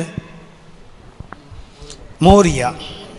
நான் உனக்கு குறிக்கும் மோரியா தேசத்து மலைகள் ஒன்றில். மோரியா என்ற அந்த வார்த்தைக்கு elect of Yahweh, elect of Jehovah. Yah என்றால் எகோவா, மோரி யா என்றால் அது அர்த்தம் என்ன? தேவனால் தெரிந்து கொள்ளப்பட்ட இடம் என்று அர்த்தம். 2வது கருத்து என்ன தெரியுங்களா? ஆபிரகாம் என்ன பண்ணா? திருப்பி வாசிக்கம்மா 3ஆம் வசனம். ஆபிரகாம் அதிகாலையில் எழுந்து, என்னைக்கு அதிகாலை? கர்த்தர் அவனுக்கு என்ன பண்ணுறாரு? ஆபிரகாமுக்கு தரிசனமானார். எப்போ? முதல் நாள் ராத்திரி ஆயிருக்கணும். அதை நிறைவேற்றுவதற்கு என்ன பண்ணுறான் தெரியுங்களா? அடுத்த நாள் காலையிலேயே வேலையை ஆரம்பிச்சிட்டான். அப்படின்னா ராத்திரிலாம் அவன் தூங்கியிருக்க மாட்டான், எல்லாம் ஆயத்தம் பண்ணிட்டான். கட்டைகளை பிளந்து கொள்ளுகிறான், லைவ் கோல் எடுத்துக்கிறான், கத்தை எடுத்துக்கிறான், கழுதை ஆயத்தம் பண்ணிட்டான், வேலைக்காரில் எல்லாவற்றையும் ஆயத்தம் பண்ணிவிட்டு அதிகாலையிலேருந்து புறப்பட்டு வரான் இல்லையா? அப்படின்னா அந்த இரவெல்லாம் என்ன பண்ணுறான்? இன்றைக்கி சிலுவை நீங்கள் நானும் தாண்டி செல்ல வேண்டுமானால் செயல்படுவதில் காலதாமதம் கூடாது. முடிஞ்ச வரைக்கும் நம்ம என்ன பண்ணுவோம் தெரியுங்களா? லேட் பண்ணுவோம். எதுக்கு? கர்த்தரே மனம் மாறி ஏதாவது நம்மளை மாற்றி சொல்லுவாரான்னு பார்ப்போம். யாரை போல? மோசே மாதிரி. ஓரை பருவத்தில் கர்த்தர் சந்தித்தார். போன்னு சொன்னபோது இல்லாத கதை சட்டம்லாம் சொன்னான். கர்த்தர் ஒரு வழியாக 4ஆம் அதிகாரத்தை சொல்லி ஆரோன் வரான், இந்த கதையெல்லாம் சொல்லி அனுப்பணுன்னு என்ன பண்ணுவான் தெரியுங்களா? போய் மீதியா தேசமே உட்காந்துப்பாங்க. கர்த்தர் மீதியானில் சந்தித்தவனு சொல்லுவார், நீ போக பயப்படாத, உன்னை கொல்ல தேடின பார்வன் செத்து போயிட்டான் பார். அப்போ தான் என்ன பண்ணுவார்? மனைவி பிள்ளைகள் கூட வந்து புறப்படுவார். ஆனாலும் ஒழுங்காக போனான்னு பார்த்தீங்கன்னா யாத்திராகம் 4:24 பார்த்தீங்கன்னா இன்டர்நேஷ்னல் கொஸ்டின் இது. வழியிலே தங்கும் இடத்தில் கர்த்தர் அவனை கொல்ல பார்த்தார்ல, ஏன் கொல்ல பார்த்தாரு? சமயத்தை கேட்டார், யாரை கொல்ல பார்த்தாரு? அவனேன்னு போட்டிருக்கு இல்லையா? மோசையா அவன் பிள்ளையா? சரி, நிறைய கேள்விகள் இடம் பாருங்கள். வழியில் தங்குமிடம் போட்டிருக்கு இல்லையா? தங்குமிடம் என்றால் நம்ம மூளையில் என்ன இருக்குன்னா, போகிறாரு, ராத்திரி தங்குவார், காலையில் எழுந்து போயிடுவார் தானே? அது இல்லை, வலிமை நிரந்தரமாக இருந்துட்டான். எதுக்கு? மீதியானில் ஓரைவில் புஷ் பண்ணால் மீதியாமலே உட்காந்துட்டான். அங்கே புஷ் பண்ண என்ன பண்ணால் எகிப்து போரில் உட்காந்துருக்கான். எதுக்கு? கர்த்தர் மனசு மாறி வந்து நீ போக வேண்டாம், திரும்பி வீட்டுக்கு போவான்னு சொல்லுவாரான்னு பார்த்துட்டு இருக்கான். இவனை கொல்லாமல் வேறு என்ன பண்ணுறது? இவனை ஒன்று யோசித்து பாருங்க. வழியிலே அவனை கொல்ல பார்க்கணுமா என்ன? அவர் கொல்ல பார்க்கணுமா? டும்முன்னா செத்துற மாட்டான் அவன். வழியில் கொல்ல பார்த்தாருனாலே இட் இஸ் ப்ரிட்டென்ஷன், நடிப்பு. கொல்றமா? என்னோடய ஃப்ரெண்டு ஒருத்தர் இருக்கார், எங்களோட அசோக்கில் ஒர்க் பண்ணார். அவருக்கு 3 பையனுங்க. அவரே அடங்காதவன், அவன் பிள்ளை வேறு எங்கே அடங்காது. என்ன பண்ணாதுல, வீட்டுக்கு போனோன்னா ஒய்ஃப் சொல்லுவாங்க, இந்த பையன் அடங்கவே மாட்டேங்கிறான். ஒன்று என்ன பண்ண, பையன் அடிக்கிறதுக்கு எது தூக்காதுல, கிரைண்டரை தூக்குவார். ஓடி கிரைண்டர் தூக்குவார். இந்த பையன் நடுங்கிடுவான். அவனுக்கு தெரியாது இந்த ஆளுக்கு இது அசைக்கவே முடியாதுன்னு அவனுக்கு தெரியாது. இந்த அது வந்து நடிப்பு. இது கிரைண்டர் தூக்குனா என்னத்துக்கு? ஆமாம் பிள்ளை. ஆக்சுவலி இவருக்கு தூக்கவே முடியாது, சும்மா அப்படி போயிட்டு அவன் மயந்துருவான். இதே தான் கத்திருக்கும். ஏன்னா கொல்ல பார்த்தாரான். கொல்ல பார்க்கணுமா என்ன? நினைச்சாலும் செத்து போயிட மாட்டான் அவன். கொல்ல பார்த்தவன் கொல்லுவதற்கல்ல. என்ன பண்ண யோசித்து பார்த்துருக்கீங்களா? படகுகளை தத்தளிக்கிறானுங்க ஆசாமிங்க. இவர் வந்து என்ன பண்ணாராம்? அப்புறம் போகிறவர் பால நடிகரை பாருங்களேன். இவர் வந்ததை இவன் தத்தளிப்பதை விடுதலை கொடுக்கத்தான், படகுல ஏறுறதுக்கு தான். என்ன பண்ணாராம்? கடந்து போகிற மாதிரி. நான் நினச்சேன் இது உயிரோடு இருக்கும்போது நம்ம மாதிரி மனுஷன் அந்த புத்தி அப்படி தான் இருக்கும்னு நினச்சா, உயிர்த்தெழுந்த பிறகும் புத்தி அப்படி தான் இருக்குது. எம்மா வரைக்கும் வந்துட்டு அப்புறம் போகிற ஒரு மாதிரி நடிகரே, உங்களை பற்றி எங்களுக்கு தெரியாதா? வாருமையா போதகரே வந்து தங்குன்னு கூப்பிடுறதுக்கு என்ன பண்ணுறாரு? நடிக்கிறாரு. அப்புறம் போகிற ஒரு பால வந்ததே இதுக்கு தான். இவன் உட்காந்து கண்ணை திறந்து வீடுப்பதை காட்டுறது தான் வந்திருக்கிறார். ஆனால் என்ன பண்ணுறாரு? அப்படின்னா கர்த்தர் கொல்ல பார்க்கணுமா என்ன? தேவன் என்ன எதிர்பார்க்குறாருன்னா, நீங்களான செயல்படுறவனா மாறணும் விரும்புகிறார். காலம் தாழ்ந்துகள். உங்களுக்கு தெரியுமே, ஆங்கிலம் சொல்லுவாங்க டிலேட் ஒபீடியன்ஸ் இஸ் டிஸ்ஒபீடியன்ட். காலம் தாழ்ந்து கீழ்ப்படிவதும் கீழ்ப்படியாமை தான். ஒருவனுக்கு ஒரு சாட்சி தோட்ட எஜமானுக்கு 2 பிள்ளைகள். மூத்தவனை கூப்பிட்டு என்ன சொன்னான்? பாயா வேற ஆளை பாரியான்னு போயிட்டான். இளைவன் என்ன சொன்னான்? இதோ போகிறேன் ஐயா. அதுக்கு உள்ளே போட்டு போயிடுச்சு. அதுவும் இந்த 2 பேரும் போன பிறகு பெரியவன் மனம் திரும்புகிறான். தகப்பனாச்சே சொல்லிட்டானே, போய் மனம் திரும்பி வேலை செய்கிறான். ஆண்டவர் கேட்பார், உங்களுக்கு எப்படி தோன்றுகிறது? இந்த 2 பேரில் யார் தகப்பனுக்கு கீழ்ப்படிந்தவன்? ஒன்று எல்லாம் சொல்லுவாங்க, அது பெரிய பையன்தான். ஏசு அதுக்கு ஆமாவும் சொல்லலை இல்லை ஏன் தெரியுங்களா? 2 பேருமே கீழ்ப்படியாத பையனுங்க தான். காலம் தாழ்ந்து கீழ்ப்படிவதும் என்ன பேர் தான்? மாட்டேன்னு சொல்லிட்டு போனல, தகப்பன் உள்ள அவனை துடிச்சிருக்கும்ல. ஸோ அப்போவே நீ இருந்ததை உடைச்சாச்சு, அப்புறம் நீ வந்து செய்தானா செய்யாமல் போன என்ன? இளைய குமாரனும் தகப்பனை வீட்டுக்கு வெளியே கொண்டு வந்தான் இல்லையா? ஓடி வந்து அணைச்சி உள்ள கூட்டு போனான்ல. மூத்த குமாரனும் தெருவுக்கு தானே கூட்டு வந்த. அப்போ நீ என்ன பெரிய வித்தியாசம் 2 பேருக்கும்?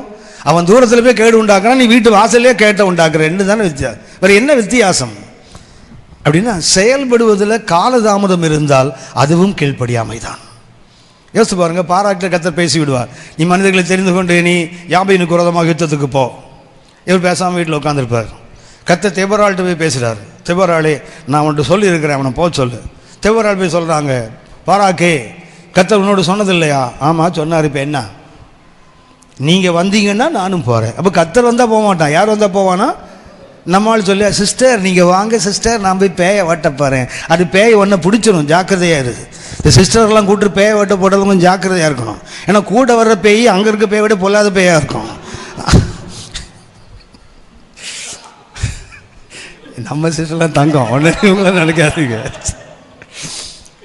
எனக்கு கனவே வராது. ஆனால் நேற்று ஒரு கனவு. எனக்கு காலையிலேருந்து யோசிச்சுட்டே இருக்கிறேன். அதில் ஒரு பைபிள் காலேஜில் ஒருத்தர் டீச் பண்ணலை. அவருடைய அனுபவத்தை சொல்லிகிட்டு இருக்கும்போது ஒன்றை சொல்கிறார். அவர் இந்த ஜெண்டர் டிஃப்ரென்ஸை பிரசங்கத்தில் ஹைலைட் பண்ணாதீங்கன்றார். அவர் அதை ஜெண்டர் டிஃப்ரென்ஸ், ஆண் பெண். இப்போ நமக்கு இப்போ பெண்களை சொன்னேன், கொண்டு கிண்டலாக சொன்னால் நீங்களாம் சிரிச்சிங்கல்ல, அவங்க என்ன சிரிப்பாங்க, அது அவங்களுடைய இயல்பு. ஆனால் உள்ளே வலிக்கும். இப்போ நாங்கள் என்ன பேயா அப்படின்னு தோணும் அவங்களுக்கு, சரியா? ஆனால் சிரிப்பாங்க. அதே நான் உங்களை சொன்னேன்னு வச்சிங்களேன், நீங்கள் பேயாவே மாறிடுவீங்க, அப்போவே சிரிக்க மாட்டீங்க. ஆம்பளைக்கு பெண்களுக்கு வித்தியாசம் தான். பெண்கள் எவ்வளவு பிரசங்கத்தில் குத்தினாலும் சிரிச்சுக்கிட்டே கேட்பாங்க. அதுதான் பெண்களுடைய தன்மை. அதனால தான் நிறைய பிரசங்கர் இன்னும் பொழைச்சிருக்கிறோம், அடி வாங்கி சாகாமல். ஆனால் ஆண்களுக்கு அதே மாதிரி ஒரே வார்த்தை சொன்னால் போய் தான். அடுத்த முறை சபையில் இருந்தால் வந்தான்னா நடுக்கிறது வேற, துரத்தி விட்டுருவோம் ஆளுங்க, சரியா? எனக்கு ஆச்சரியமாக இருக்குது. இன்றைக்கி நான் பொதுவாக பெண்களை நான் ரொம்ப என்ன சொல்லியிருக்கேன். என்ன தாய், என்னுடைய அக்கா, என்னுடைய மனைவி எல்லாமே ரொம்ப உயர்ந்த மதிப்புக்குள்ளவங்க. பெண்களை தாக்கி பேசுறது நோக்கம் இல்லை. என்ன சொல்ல, நேற்று கனவே வராது, எனக்கு கனவே வராத மனுஷன் நான். ஆனால் நேற்று ஒரு கனவில் ஒரு பைபிள் ஸ்கூல் மாதிரி இருக்குது. அவருடைய அனுபவத்தை சொல்கிறார். நான் அந்த ஃப்ரெண்டில் உட்காந்து கேட்டுட்டு இருக்கிறேன். அப்போ அவர் சொல்லுகிறார், அவருடைய அனுபவத்தை சொல்லும்போது ஒன்றை சொல்கிறாரு, ஆண் பெண் பால் இனத்தை பயன்படுத்தி பிரசங்கத்தில் யாரையுமே தாக்கி பொதுவாக காமன் ஜெண்டரில் பேசுங்க, அந்த ஃபெமினைன் மாஸ்குலைன் ஜெண்டரில் பேசுவது இல்லைன்னு அவருடைய அனுபவத்தை சொல்கிறாரு. நான் பார்த்துட்டே இருக்கேன். கனவே வராது, வந்தாலும் ஞாபகம் இருக்காது. சொல்லியிருக்கேன், எனக்கு வந்தால் ஒரே ஒரு கனவு, பரீட்சை எழுதி பாதியில் விடுற மாதிரி தான் கனவு வரும் எனக்கு. 5 எஸ்ஸே எழுதணும்னா 2 எழுதிட்டு விட்டுட்டு ஐயோ டைம் இல்லைன்னு புலம்பிட்டு முழிப்பேன். அது ஒன்று தான் எனக்கு கண்ட ஒரே கனவு. ஆனால் 2வது இன்றைக்கி நான் யோசித்து காலிலேருந்து யோசிக்கிறேன், ஓஹோ இன்னைக்கு சகோதரிகளை அந்த புண்படுத்துகிற மாதிரி எதையுமே பேசக்கூடாதோங்கிற மாதிரி இன்னைக்கு காலையிலேருந்து யோசித்தேன். பழக்க தோஷத்தை சொல்லிட்டேன், சாரி மன்னிச்சுங்க, தெரியுதா?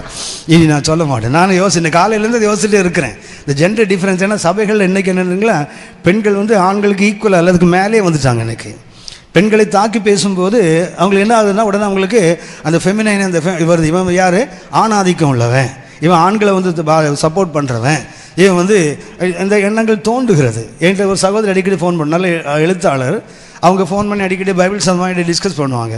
ஆனால் ஒன்று யோசிச்சுட்டு இருக்கேன், அவங்களுக்குள்ள ஆதங்கம் என்ன தெரியுங்களா, எல்லாரும் ஏவாளை குறை சொல்கிறாங்களே, ஏவாளால் தான் எல்லாம் கெட்டு போச்சுன்னு சொல்கிறாங்களே, அப்படி இல்லைன்னு நான் நிரூபிக்க போகிறேன் பிரதர்னாங்க. அம்மா உங்கள் சமத்துமா நிரூபிங்கம்மா, பைபிளில் போட்டிருக்குது, அப்படி தான் போட்டிருக்குது, உங்களுக்கு சமத்து இருந்தால் நீங்கள் நிறைவேற்றிக் கொள்ளுங்கள் சொல்கிறாங்க. நான் ஒரு புக் எழுத போகிறேன். அவங்களுக்கு கோபம் என்னென்னா, பைபிள் சம்மந்தமாக ஏதோ ஒரு சினிமா பார்த்தாங்களா, ஒரு ஹாலிவுட் ஃபிலிம் எடுத்த சினிமா. அதில் ஏவாளும் ஆதாம் வராங்க, கர்த்தர் எல்லாத்தையும் சாப்பிடாதீங்கன்னு சொல்லி இது மாத்திரம் சாப்பிடணும்னு சொல்லும்போது இவன் 2 போகும்போது என்ன பண்ணுறாங்களா, ஏவாள் அதை திரும்பி பார்த்துட்டு போகிற மாதிரி எடுத்துக்கிறானா. அதாவது கர்த்தர் சொன்ன உடனே இவளுக்கு என்ன வந்துட்டு, அந்த பழத்து மேலே டெம்டேஷன் வந்துட்டுங்கிறத காட்டுறாங்க. அப்புறம் அவள் போகும்போது வரும்போதெல்லாம் அந்த பழத்தை ஒரு லுக் விட்டுட்டு தான் போகிறான். அதனால தான் பிசாசு சொன்ன உடனே என்ன பண்ண கீழ்ப்படிஞ்சிட்டான்னு அவன் எடுத்திருக்கிறான். ஒரு ஹாலிவுட் ஃபிலிமில் பெண்களை இவ்வளவு கையீனப்படுத்தி எடுத்திருக்கிறான். அதுக்காகவே நான் ஒரு புக் எழுத போகிறேன் பிரதர். நாங்கள் எழுதுங்கம்மா, சமத்து தான் எழுதுங்க, பைபிளை மாத்திரம் மாற்றிடாதீங்க, வசனத்தை மாற்றிடாதீங்க, உங்களுக்கு நியாயமான கருத்துக்கள் இருந்தால் நீங்கள் எழுதலாம், ஒன்றும் தப்பு இல்லை. ஏன் சொல்கிறேன்னா, பெண்களை தாக்குறது இன்றைக்கி நிறைய பேர் ஈஸியாக அவங்க சிரிக்கிற மாதிரி தெரியும், ஆனால் மனசுக்குள்ளே கருவிப்பாங்க.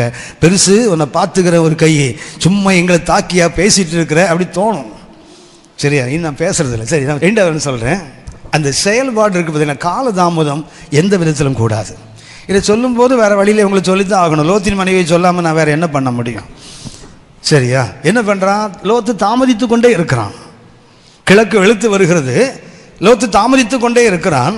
கர்த்தருடைய தூதன் என்ன பண்ணுறாரு, 2 பேரையும் பிடிச்சி இழுத்துட்டு போக வேண்டிய அவசியம். கிழக்கு வெளுத்து வருகிறது, வானத்திலிருந்து அக்னி விளப்போது, கந்தகம் விளப்போது, வான்னு சொல்லி இழுத்துட்டு போகும்போது அப்போது கூட அவளால் திரும்பி பார்க்காம இருக்க முடியல.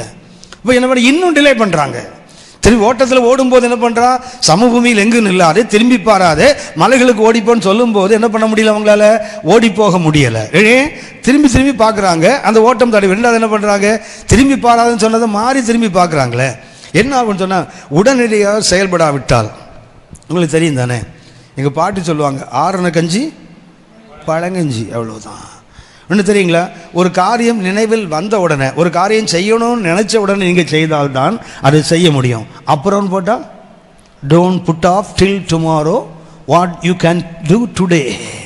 இன்றைக்கு செய்கிறத நாளைக்கும் தள்ளி போட்டால் என்னைக்கும் செய்ய மாட்டேன்.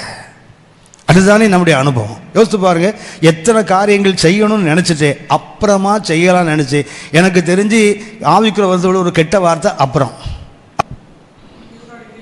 ஐயா அதான் என்னதை எனக்கு தெரியுமே, நான் அதுதான் அமைதியாக நின்னேன்.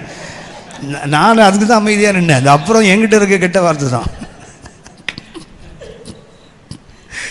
சரி போகட்டும். உடனடியாக நீங்கள் நானும் கர்த்தர் சொன்னதை செய்யலைன்னா திருப்பி செய்வது கடினம்.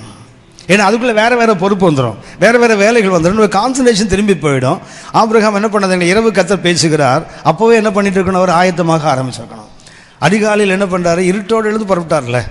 மூன்றாவதாக அவனுடைய மூன்றாவது சிலுவையை சந்தித்த விதம் லுக்கிங். மூன்றாவது என்ன, லுக்கிங். இன்னொரு சொன்னால் விஷன் என்று சொல்லலாம். 4ஆம் வசனம் வாசிங்க. 4ஆம் வசனம். 3ஆம் நாளில் ஆபிரகாம் தன் கண்களை ஏறெடுத்து பார்த்து தூரத்திலே அந்த இடத்தை கண்டான். எங்கே கண்டாராம், தூரத்திலேயே காண்கிறார். தரிசனம் என்றால் என்ன, தரிசனம் என்றால் என்ன, வேத வசனத்தின்படி நம்ம எதை தூரத்தில் பார்க்குறோமோ அதை ஒரு நாள் கிட்ட பார்ப்பது. வேத வசனத்தின்படி இன்றைக்கி நாளைக்கு நான் எப்படி இருக்கணும், என்னுடைய சந்ததி எப்படி இருக்கணும், கர்த்தர் வருகை தாமதிக்குமானால் என்னுடைய ஊழியம் எப்படி இருக்கணும், கர்த்தருக்காக நான் என்ன செய்ய போகிறேன், தூரத்தில் பார்க்குறது தெரியுங்களா. தூரத்தில் பார்ப்பது தான் ஒரு நாள் கிட்ட வரும். தூரத்தில் பார்க்காத எதுவும் என்ன செய்யாது, கிட்ட வராது. ஒரு உதாரணத்தை சொல்கிறேன். ஆதியாகமம் 32ஆம் அதிகாரம் 24ஆம் வசனம் வாசிங்க. ஆதியாகமம் 32:24.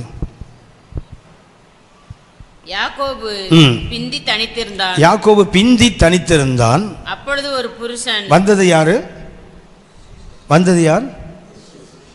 யார், புருஷன். ஒரு புருஷன், a man, ஒரு மனிதன் தான் வருகிறான். பொழுது விடியும் அளவும் அவனுடனே போராடி என்ன பண்றார், அப்படி எப்படி தான் போராடுகிறார். யாக்கோபுக்கு ஒரு பேர் சொல்லுங்களேன். யாக்கோபு என்னும் பூச்சியே அல்ல, யாக்கோபு என்னும் புழுவே. பூச்சியாவது புழுவுக்கு அப்புறம் தான் பூச்சி. இங்கிலீஷ் பார்த்தீங்கன்னா யூ ஓம் ஜேக்கப். யார் இவன், பூச்சி கூட இல்லை, அதை கூட்டு புழுவாக மாறி தான் பூச்சி வரும். இது எந்த ஸ்டேஜில் இருக்குது, ஒரு புழு. அந்த புழு யாரை பிடிக்கிறது, வானம் சிங்காசனம் பூமி அவருக்கு பாதப்படி. அவ்வளவு பெரிய தேவனை பிடிக்க முடியுமா அந்த புழு, முடியுங்களா? அப்படின்னு தேவன் எப்படி வருகிறார், அவனை போல ஒரு மனிதனாக மாறி வருகிறார். அவன் பொழுது விடியும் அளவும் அவரை விடாம இன்னும் சொல்ல போனா மேற்கொள்ளாததை கண்டுன்னு போட்டிருக்கல. இப்போ வந்தவர் எப்படி தான் வர, 100க்கு 100 யாரா வந்திருக்கணும், ஜஸ்ட் அன் ஆர்டினரி மேன், ஒரு சாதாரண மனிதன். வந்தபோது யாக்கோபு என்ன பண்றான், அவரை பிடித்து கொள்ளுகிறான். எப்படி பிடித்தார், கைகளினால். அது கர்த்தர்ல தொடையை அடிச்சார். யாக்கோபு எப்படி கர்த்தரை பிடித்தார். சரி, ஓசியா 12ஆம் அதிகாரம் 3-4 வசனங்கள். ஓசியா 12:3-4. அழுது அவனை மேற்கொண்டார். எப்படி பிடித்தான், கைகளால் பிடிக்கல, ஜிபாவை பிடிக்கல, காலை பிடிக்கல. என்ன பண்ணார் வாசிங்க. 12:3-4. ஓசியா 12:3-4.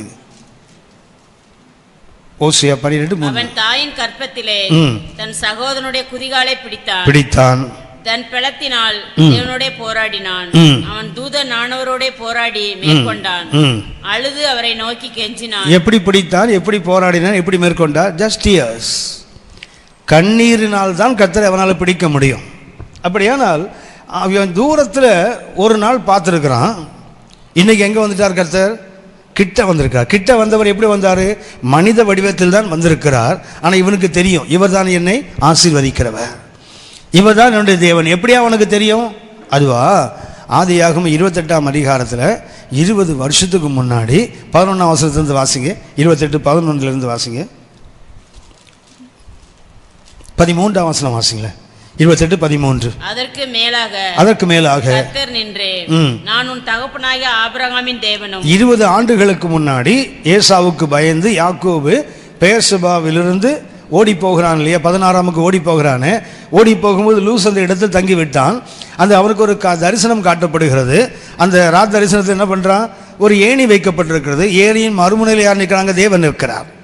இவன் கீழே படுத்திருக்கிறான். அங்கிருந்து அவர் பேசுகிறார், நான் உன் தகப்பனுடைய ஆபிரகாமின் தேவனும் ஈசாக்கின் தேவனுமா இருக்கிறேன். அப்படின்னா இவனுக்கு தெரிஞ்சு போச்சு, தூரத்தில் அவரை பார்த்துட்டான். எத்தனை ஆண்டுகளுக்கு முன்னாடி?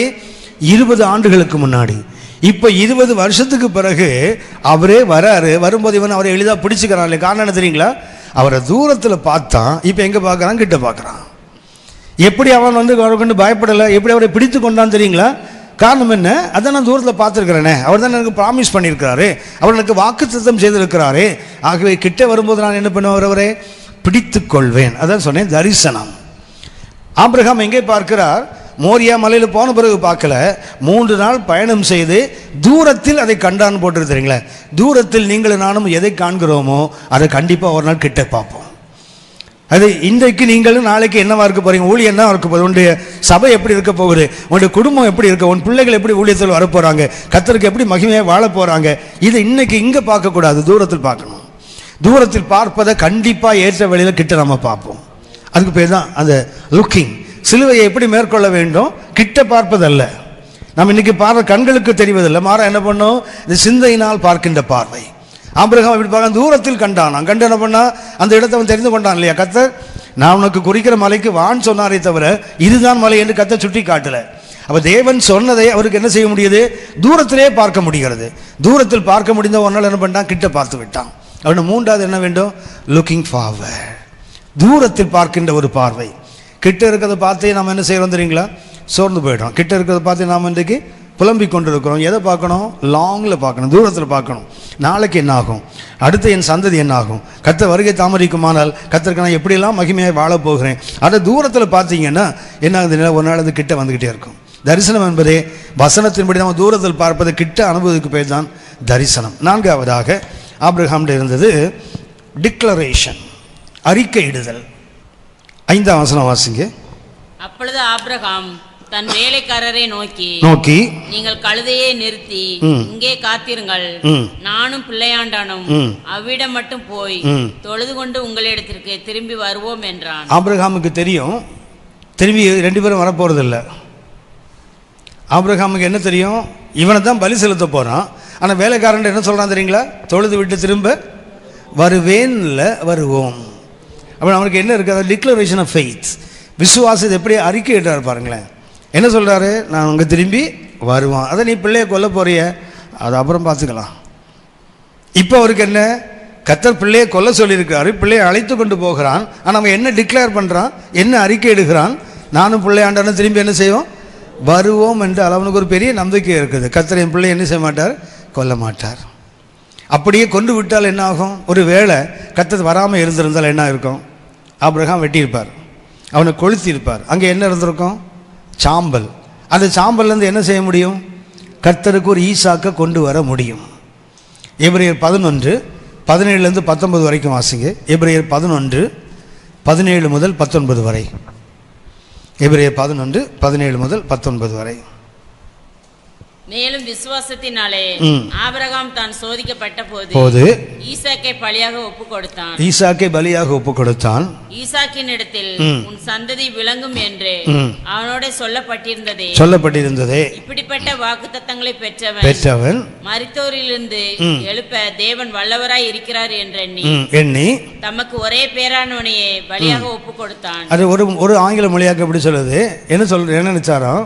ஒருவேளை நான் எரித்து அங்கே சாம்பல் ஆகிட்டா, அந்த சாம்பல் இருக்கும்ல, அந்த சாம்பல்லேருந்து கர்த்தர் என்ன செய்வாராம்? ஒரு ஈசாக்கை கொண்டு வருவார்.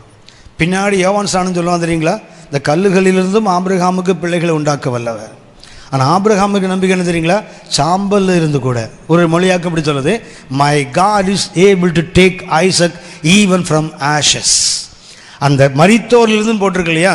நான் எரித்து விட்டாலும் கொஞ்சம் சாம்பல் இருக்குமே, அந்த சாம்பல் இருந்தும் கர்த்தருக்கு என்ன செய்ய முடியும்? ஒரு ஈசாக்குன்னு சொல்ல போனதுக்கு பேர் தான் உயிர்த்தெழுதல். சாம்பல் இருந்து அளந்து வந்தால் அதுக்கு அர்த்தம் என்ன? உயிர்த்தெழுதல். அவனுக்கு எப்படி அந்த நம்பிக்கை வந்தது?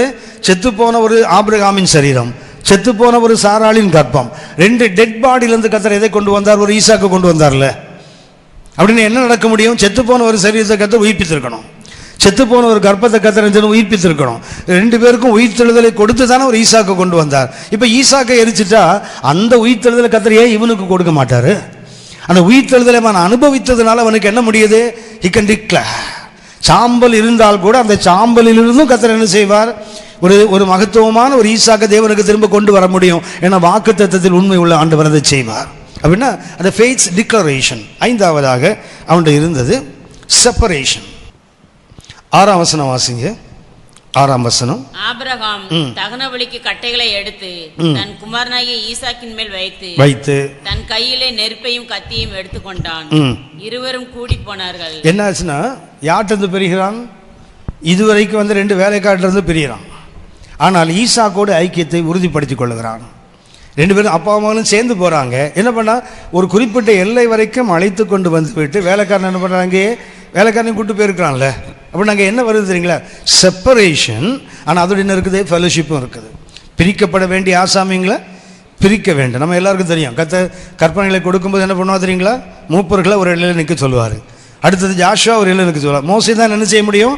கிட்ட போக முடியும். எவ்வளவு தான் பெரிய அப்போஸ்தலராக இருந்தாலும் எவ்வளவு வீட்டுக்கு உள்ள போகும்போது 9 பேரை வெளியே நிறுத்திடுவார்ல. 3 பேர் தானே கூப்பிட்டு போனார். கெத்செமனே எல்லாரும் கூப்பிட்டு போகல, 3 பேர் தானே கூப்பிட்டு போகிறார். அப்படின்னா என்ன வேண்டும்? நம்மளுடைய ஐக்கியம் உள்ளவங்களாக இருந்தாலும் எல்லாரோடையும் அந்த இன்டிமேட் ஃபெலோஷிப் நமக்கு இருக்க முடியாது. ஒரு சிலர்ட்டு தான். ஏன்னா நம்ம உள்ளத்தை போல இன்னைக்குள்ள பிரச்சனை என்ன தெரியுங்களா? 4 பேர் கூடி ஜெபிக்கிறோம்னு சொன்னால் அதில் நம்ம என்னுடைய ஒரு பர்சனல் பிரச்சனை சொல்லி ஜெபம் பண்ணால் என்ன ஆகுது? வீட்டுக்கு போனால் மறக்காமல் ஒரு வைஃப்ட்ட சொல்லுவார், தார்க்கான அந்த ஆள் பெரிய பிரசங்கியார், ஊரெல்லாம் சுற்றுறானே, அவன் கதை தெரியுமா? இப்படியா அவர் குடும்பத்தில் இப்படி ஒரு பிரச்சனையா? இதுக்காக வந்துட்டு சொன்னோம் ஜெபம் பண்ணுறதுக்கு சொன்னோம், ஏதோ வெளியே சொல்கிறதுக்கா? ஆரம்ப நாட்களில் சபையின் எழுப்புவதற்கு காலத்தில் பார்த்தீங்கன்னா சின்ன சின்ன பிரேயர்சல் குரூப் இருக்கும். அவங்க என்ன தெரியுங்களா? ஒருவருடைய அந்தரங்கத்தை உள்ளே சொல்லி ஜெபிக்கலாம், செத்தா கூட அதை வெளியே போய் சொல்ல மாட்டான். எனக்கு ஒரு பழக்கம் உண்டு. எங்கிட்ட யார் எந்த ஒரு ஜெபக்குறிப்பை சொன்னாலும் சரி, என் மனைவி கூட ஜெபிக்கும் போது கூட நான் ஜெபிக்க மாட்டேன். நான் தனியாக இருக்கும்போது ஏன்னா ஒருவேளை நாளைக்கு யாராவது ஒருத்தர் சொல்லலாம், இப்படி ஒரு பிரச்சனை நாங்கள் ஜெபம் பண்ணோம் அப்படி சொல்லலாம். பெரும்பாலும் பார்த்தீங்கன்னா ஜெபக்குறிப்புகள் எதையுமே என்னுடைய ஸ்டடியிலே என்னுடைய பிரசங்கத்தை பயன்படுத்தவே மாட்டேன். ஏன்னா அவங்க அந்தரங்கத்தமாக என்ன சொல்கிறாங்க, அதை நான் ஒரு காட்சி பொருளாக மாற்றுறதுக்கு எனக்கு உரிமை கிடையாது. கத்திட்ட மாத்திரம் தான் சொல்கிறதுக்கு உரிமை உண்டு. அதனால எல்லாரிடத்திலும் நம்ம ஐக்கியம் படுகிறோம், ஆனால் எல்லாருடைய இன்டிமேட் அந்த ஃபெலோஷிப் முடியாது. ஒரு சிலர்கிட்ட தான் மனம் திறந்து சொல்ல முடியும், அவங்க தான் வெளியே சொல்ல மாட்டாங்க. அப்படின்னா என்ன வேண்டும்? அந்த பிரித்தெடுக்கப்பட்ட அனுபவம் கண்டிப்பாக வேண்டும். 6ஆவதாக வந்து சொல்லுகிறேன், எதிர்பார்த்தல், எக்ஸ்பெக்டேஷன். ஆபிரகாமுக்கு இருந்த 6வது தன்மை என்ன? ஒரு எதிர்பார்ப்பு, எக்ஸ்பெக்டேஷன். 22:8 வாசிங்க. அதற்கு ஆபிரகாம், என் மகனே, தேவன் தமக்கு தகன பலிக்கான ஆட்டுக்குட்டியை பார்த்து கொள்வார். இது யார்கிட்ட சொல்லுகிறான்? ஈசாக்கு கேட்குறான், அப்பா எல்லாம் இருக்குது, ஆட்டுக்குட்டி எங்க? அப்படின்னா அது எதை காட்டுது தெரியுங்களா? ஆபிரகாம் ஏற்கனவே பலி செலுத்துறவன் தானே, ஆமாவா? செலுத்தும் போது நிறைய பேர் நம்பிக்கை என்ன தெரியுங்களா? இந்த ஈசாக்கு ஆபிரகாம் கூட்டு போறார் இல்லையா? கூட்டு போறாரா? கூட்டிட்டு போகும்போது அவருக்கு எத்தனை வயசு இருந்திருக்கும்? குறைஞ்சது 35 வயசுக்கு மேலே இருந்திருக்கணும் ஈசாக்கு. தெரியும், நீங்கள் எப்படி முழிப்பீங்கன்னு தெரியும். நேரம் கட்ட நேரத்தில் சொல்லிட்டேன்னு நினைக்கிறேன். அதை அப்போ சரி, சாதனம் பாருங்களேன். 23ஆம் அதிகாரத்தில் யார் செத்தாங்க? சாராள் செத்தாங்களா? எத்தனை வயசில் செத்தாங்க? 127 வயசில் செத்தாங்க இல்லையா? அவங்க எத்தனை வயசில் ஈசாக்கை பெற்றாங்க? 90 வயசில். இப்போ எத்தனை வருஷம்? இப்போ 37 வருஷம் ஆயிடுச்சுல்ல? ஆயிடுச்சா? 22ஆம் அதிகாரத்துக்கு முன்னாடி தான் இருக்குது. சரியா? ஈசாக்கு திருமணமானது எப்போ? 40 வயசில். அம்மா செத்து 3 வருஷம் பிறகு திருமணம் ஆகிருக்குது. புரியுதுங்களா? 22ஆம் அதிகாரத்தில் தான் ஈசாக்கு கூட்டு போகிறாரு. பெரும்பாலான வேத பண்டிகையுடைய கணிப்பென்னா குறைஞ்சது 35 வயசாவது இருந்திருக்கணும் அவனுக்கு. இந்த நிகழ்ச்சிக்கு 2 வருஷத்துக்கு அப்புறம் சாராள் செத்துருக்கணும். அதுக்கு 3 வருஷத்துக்கு அப்புறம் ஈசாக்கு திருமணம் ஆயிருக்கு. நம்ம நினைப்பதில் 17 வயசு 16 வயசு ஒரு குழந்தை அப்படி பிடிச்சி கையை காலை கட்டி தூக்கி வச்சாருன்னு நினைக்கிறோம் இல்லையா? குறைஞ்சது அவருக்கு 35 வயசுக்கு மேலே இருந்திருக்கணும். இந்த வீட்டில் கொஞ்சம் கணக்கு போட்டு பாருங்கள். சரியா? இல்லை 15 வயசு பிள்ளை அப்பனை கட்டி வச்சிருவான். அது சொல்லுங்கள். கட்ட முடியலைன்னா பரவாயில்ல, அப்பனெல்லாம் கட்டி தூக்கி மேலே வச்சிடறான் ஆள். 35 வயதுக்கு மேற்பட்டு இருந்திருக்க வேண்டும் அவருக்கு. அப்படின்னா என்ன பண்ணுறான்? இதுக்கு எத்தனையோ முறை இதுக்கு முன்னாடி ஆபிரகாம் மனுஷா பலி செலுத்துறாரு இல்லையா? அப்போ ஈசாக்கு கூட ஹெல்ப் பண்ணியிருப்பான் இல்லையா? அப்போ அவனுக்கு தெரியும், எப்போவுமே ஒரு ஆட்டை பலி செலுத்துவார். இப்போ ஒன்றும் இல்லாமல் கையை வீசிட்டு வர்றாரு, விறகு கொண்டு வராரு, கத்தியை கொண்டு வராரு, லைவ் கோல் கொண்டு வராரு, எல்லாத்தையும் கொண்டு வருகிறவனுக்கு ஆட்டை மாத்திரம் ஏன் கூட்டு வரல? ஸோ ஏற்கனவே அவனுக்கு அந்த அனுபவம் இருக்குது. தகப்பன் பலி செலுத்துறது பார்த்துருக்கிறான். பார்த்துக்கும்போது என்ன பண்ணுறான்? எப்பவும் ஆடு கொண்டு வராரு, இன்றைக்கே ஆடு கூட்டு வரல. ஒன்று என்ன சொல்லலாம், ஒரு வேத பண்டிதர் சொல்கிறாரு கர்த்தர் பார்த்துக்கொள்வார்னு சொன்னான் இல்லையா, அது ஆக்சுவலாக அவர் சொல்கிறாரு அது ஈசாக்குக்கு சொன்ன பதில் இல்லை, அவன் தனக்கு தானே சொல்கிற பதில். அவன் கேட்குறான் ஒரு கேள்வி, என்ன பதில் சொல்ல முடியும்? அப்பா ஆடி எங்கப்பா என்ன சொல்கிறான், மனசுக்குள்ளே என்ன சொல்கிறான், கர்த்தர் பார்த்துக்கொள்வார். யார்கிட்ட சொல்கிறது, அவங்ககிட்ட இல்லை, ஆக்சுவலாக தனக்குத்தானே சொல்லிக்கொள்வது. எக்ஸ்பெக்டேஷன், அவனுக்கு என்ன இருக்குது, ஒரு எதிர்பார்ப்பு இருக்குது. கர்த்தர் சொல்லிட்டாரு, வெட்ட சொல்லிட்டார், எல்லாம் சரிதான், ஆனால் கர்த்தர் எதையாவது ஒன்று செய்வார். சிலுவையை சந்திக்க வேண்டுமானால் இந்த எதிர்பார்ப்பு மிக மிக அவசியம். சரி, ஏழாவதாக ஆக்டிவ் ஃபெய்த். வாய் விசுவாசம் அல்ல, வார்த்தை விசுவாசம் அல்ல, வாழ்க்கை விசுவாசம், செயல்படுகின்ற விசுவாசம். நமக்கு இன்றைக்கி பாசிவ் ஃபெய்த் நிறைய இருக்குது, நம்மகிட்ட நிறைய பேசுவோம். ஆக்டிவ் ஃபெய்த், யாராவது ஒருத்தன் தலைவலின்னு வந்தான்னு வச்சிங்களேன், நம்ம தைரியமாக கை நீட்டி ஜெபம் பண்ணோம், இயேசுவின் நாமத்தின் தலைவலியே உன்னை கட்டுகிறேன் இப்போடே போ அப்படி கத்துவோம்ல. அதே ஒருத்தன் மண்டைக்குள்ளே ஒரு டியூமர் இருக்குங்க, டாக்டர் சொல்லிட்டாரு மண்டை ஃபுல்லாக டியூமர் போயிடுச்சு, ஆப்ரேட் பண்ணாலும் பொழைக்க மாட்டான்னு சொல்லிட்டான், கொஞ்சம் ஜெபம் பண்ணுங்கன்னு சொல்லி பாருங்களேன், கை இப்படி போயிடும், பேசலாம், கை வராது. ஏன்னா நமக்கு இன்றைக்கி என்னென்னா, ஒரு தலைவலிக்கு ஜெபம் பண்ணணும் பாருங்களேன், கண் வலி வந்துட்டுங்க, மெட்ராஸை வந்துட்டுங்க, ஜெபம் பண்ணுங்கன்னா ஜெபம் பண்ணுறோம். ஏன்னா நம்ம ஜெபம் பண்ணலனாலும் 3 நாள் அது போயிடும். ஆனால் அதை கண்ணே தெரியாத ஒன்றை கூப்பிட்டு வந்து, ஐயா அந்த பிள்ளை கண் வரணும் ஜெபம் பண்ணுங்கன்னா கை முன்னாடி வருமா? வருமா? வராது, கண்டிப்பாக வராது, கை பின்னாடி போயிடுது இல்லை. இப்போ நமக்கு என்ன இருக்குன்னா, பேசுகின்ற விசுவாசம் இருக்குது, செயல்படுகின்ற விசுவாசம் இல்லை. 10ஆம் வசனத்தை பார்த்தீங்கன்னா, ஆபிரகாம் என்ன பண்ணார், தன் கைகளை நீட்டி, 22:10 பாருங்க, ரீச் அவுட் ஹிஸ் ஹேண்ட்ஸ், கையை என்ன பண்ணா நீட்டி அந்த கத்தியை எடுத்தான் போட்டிருக்கு இல்லையா, என்ன பண்ணா, விசுவாசத்தை செயல்படுத்துகிறவன். ஃபெய்த் இன்னைக்கு பவுல் சொல்றார், பேச்சில் இல்லை, விசுவாசம் எங்கள் பலத்தில் இருக்குது. இன்றைக்கி நமக்கு விசுவாசம் பேச்சில் தான் இருக்குது, எங்கே வருவதில்லை, செயல்படுகிற இடத்துக்கு வருவதில்லை. சரி, 7 கருத்துக்கள் ஆபிரகாம் கல்வாரியை சந்தித்த விதம். 1, கேட்கின்ற காது, அதாவது தேவனுக்கும் அவனுக்கும் இடைவெளி இல்லாத ஒரு வாழ்க்கை, கத்தை கூப்பிட்டா எஸ் என்று சொல்லக்கூடிய அந்த தொடர்பு. 2வதாக உடனடியாக செயல்படுவது, காலதாமதம் பண்ணி கத்த சொன்னதை முடிஞ்ச வரைக்கும் காத்திருந்து வேறு வழியே இல்லைன்னா செய்வது அது அல்ல. 3வதாக தூரத்தில் பார்த்தல், காரியங்களை கிட்ட உள்ளதை பார்க்குறது. உங்களுக்கு தெரியும் தானே, நான் சொல்லியிருக்கேன், இந்த லுக்கிங்கில் என்ன வேணும் தெரியுங்களா, பார்ப்பதை விசுவாசிப்பதல்ல, விசுவாசிப்பதை பார்ப்பது. அது லுக்கிங்கில் முக்கியமானது அதுதான். எதை பார்ப்பதை விசுவாசிப்பதல்ல, அது உலகமே செய்யுமே. பவுல் சொல்லுவார், நீ காண்பதை விசுவாசிக்க வேண்டியது என்ன, அதான் பார்த்துட்டு இருக்கிறியே, காணாததை விசுவாசிப்போமானால் அது வர என்ன செய்வோம், காத்திருப்போம். அப்படின்னு எனக்கு என்ன வேண்டும், லுக்கிங்கில் என்ன வேண்டும், காண்பதை விசுவாசிப்பது. Any Tom Dick and Harry will do it. ஆனால் உங்களுக்கு எனக்கு அப்படி இல்லை, நம்ம எதை விசுவாசிக்கிறோமோ அதை பார்க்கறது. 4வதாக டிக்ளரேஷன், அறிக்கை. கண்டிப்பாக என்ன சொல்கிறான், 2 பேரும் போகிறோம், கேட்குறான், எங்களை நடத்திட்டீங்களா, நீங்கள் மாத்திரம் போகிறீங்களா, நாங்கள் போய் ஆராதிச்சுட்டு வருகிறோம். ஸோ விசுவாசத்தை அறிக்கை எடுக்கிறார். 5வது என்ன பண்ணுறார், பிரித்தெடுக்கிறார். என்னதான் மலை வரைக்கும் வந்தாலும் அதுக்கப்புறம் என்ன, ஐசாக்கோடு மாத்திரம்தான் அவனுக்கு ஐக்கியம், புறப்பட்டு போகிறான். அடுத்தது என்ன, எக்ஸ்பெக்டேஷன், கத்தை பார்த்துக்கொள்வார். 7வதாக ஸ்ட்ரெச் ஹிஸ் ஹேண்ட்ஸ், கையை நீட்டிட்டான். அதுக்கப்புறம் என்ன, செயல்படுகின்ற விசுவாசம். கண்டிப்பாக சிலுவையை மேற்கொள்ள முடியும், நம்ம வாழ்க்கையில் எவ்வளோ பெரிய பாடுகள் வந்தாலும் அதை தாண்டி போக முடியும்.